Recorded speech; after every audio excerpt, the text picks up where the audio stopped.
This is the story of a woman who was diagnosed with breast cancer, and the husband who once vowed to stand by her called her worthless, abandoned her in her darkest hour, stole every dollar from her bank account, and ran off with his young assistant to start a new life. He thought he was escaping hardship. He thought he had won. But he overlooked one critical detail, a legal truth buried in their marriage that would turn his fresh start into a nightmare he would never escape. And by the time he realized it was already far too late. To understand the full truth, it's best you hear directly from Elena herself. Hello, my name is Elena, and I used to believe that in sickness and in health was a sacred vow, a blood-bound contract between two people who loved each other. I didn't realize that for my husband, Mark, it was just a suggestion, a piece of fine print he intended to ignore the moment things got inconvenient. I am 34 years old. I've spent the last decade building a career as a freelance graphic designer, working late nights to ensure our life was more than just comfortable. I'm the kind of person who plans for everything. I'm the strong one. When Mark wanted to quit his stable job for the third time in 5 years to find his passion, I was the one who patted his hand and told him to go for it. I used $80,000 of my personal savings, money I had lived on ramen noodles to save in my 20s, just to keep our mortgage paid and our fridge full while he chased ghosts. I did more than just pay the bills. I built him. I spent weeks rewriting his resume, coaching him for interviews, and eventually, when he decided he wanted to start his own consulting firm, I co-signed a $150,000 small business loan. His credit was a disaster, a graveyard of unpaid store cards and late car payments. So I put my name, my reputation, and my future on the line for him. And then there was our home, a beautiful, creaky, soul-filled Victorian in the suburbs. It had belonged to my grandfather, Silas. He left it to me because he knew I'd cherish the original crown molding and the way the sun hit the stained glass in the foyer. Mark lived there for 7 years without ever paying a dime toward the property taxes or the $60,000 renovation I funded to fix the roof and the plumbing. I thought I was building a nest for our future children. I thought I was being a supportive wife.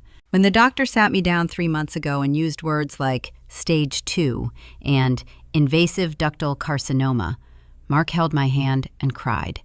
He promised we'd fight it together. He was so convincing that I actually felt lucky to have him.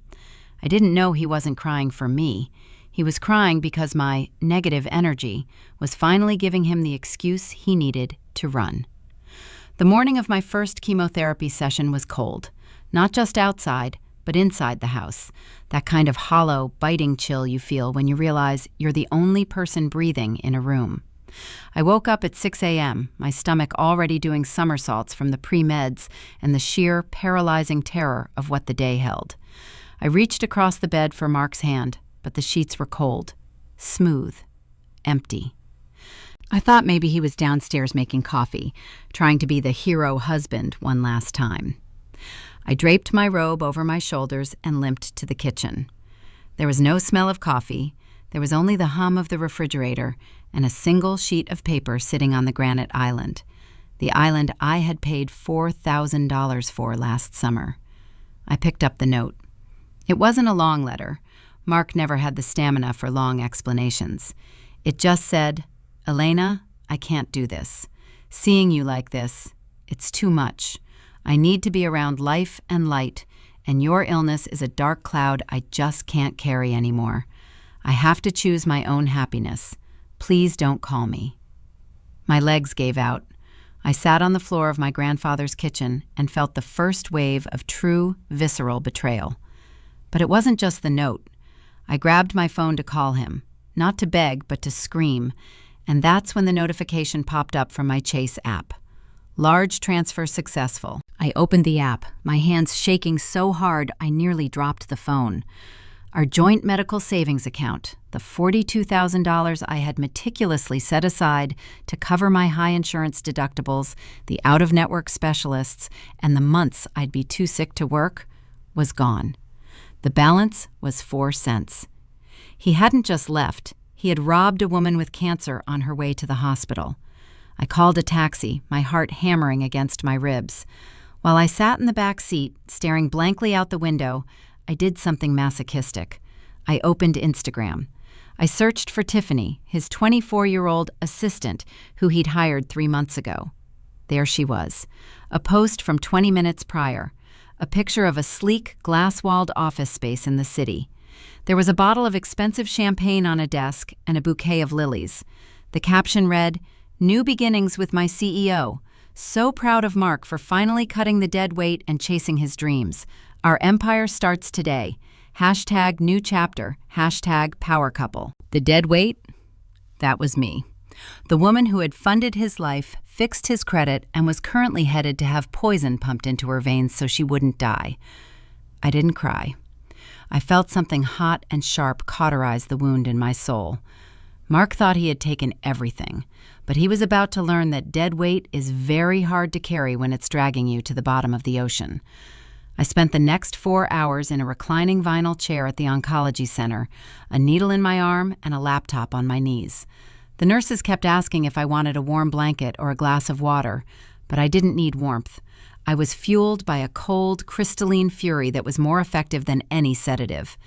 As the chemotherapy, the red devil they call it, slowly dripped into my system to kill the cancer cells, I realized I had another parasite in my life that needed to be eradicated.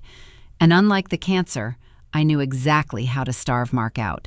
Mark had always been a big picture guy, which was just a polite way of saying he was too lazy to read the fine print.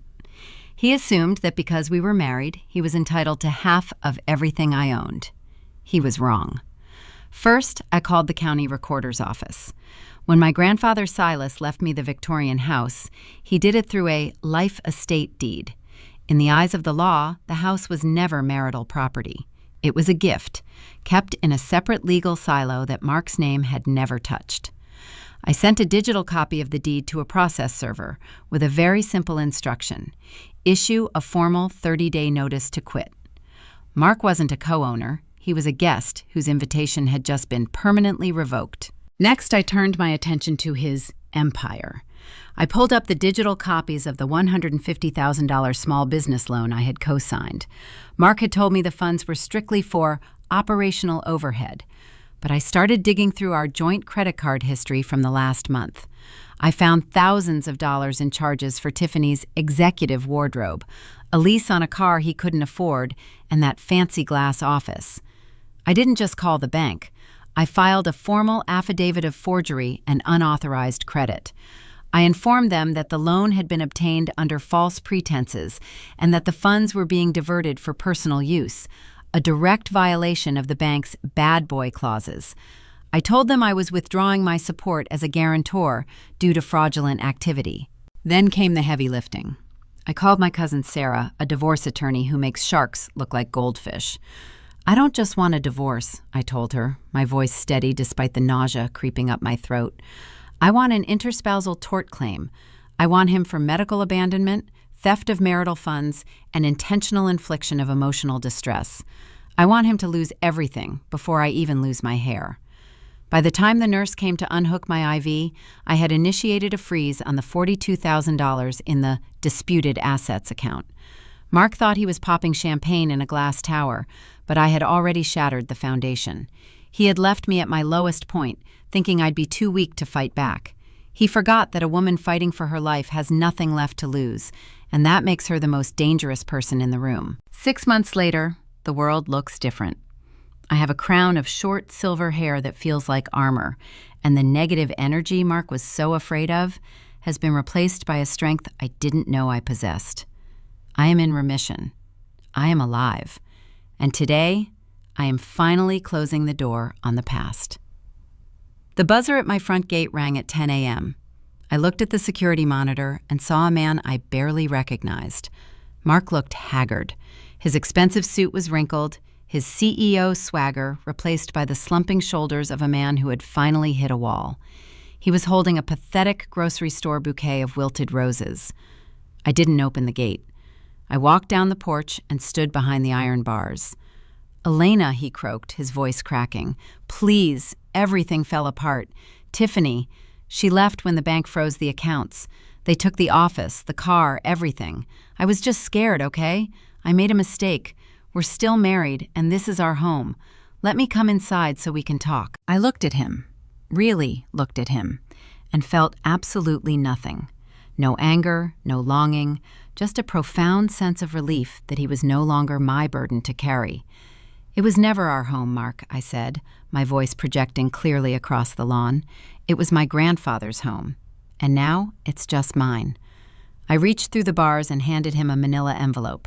"These are the final divorce papers. The judge signed off this morning. You're also being served with an injunction for the $42,000 you tried to steal. The bank has already flagged it as fraudulent. Oh, and the FBI might be calling about that business loan soon." His face went pale. "Where am I supposed to go? I have nowhere, Elena." "I heard Tiffany's parents have a basement," I replied coldly. "Maybe you can find some life and light down there." I turned my back on him before he could respond. I walked back into my beautiful, quiet Victorian home and locked the door. For the first time in years, the air didn't feel heavy. The house was clean, the cancer was gone, and the parasite was finally, permanently removed. What a powerful reminder that the person you trust most can sometimes be the one you know the least. Looking at Elena's journey, I want to ask you, at what point do you think Mark's betrayal became unforgivable? Was it the letter or the moment he drained that savings account? Let me know your thoughts in the comments. Please keep in mind that this story was a dramatization created for societal reform and educational awareness. We share these fictional scenarios to shine a light on the dark realities of medical abandonment and financial abuse, so that you can recognize the warning signs and, most importantly, never repeat these destructive behaviors in your own life. Justice may have been served for Elena, but in the real world, integrity is the only thing that truly lasts. If you found value in this lesson today, please subscribe and hit the bell icon to join us for a new story every single day.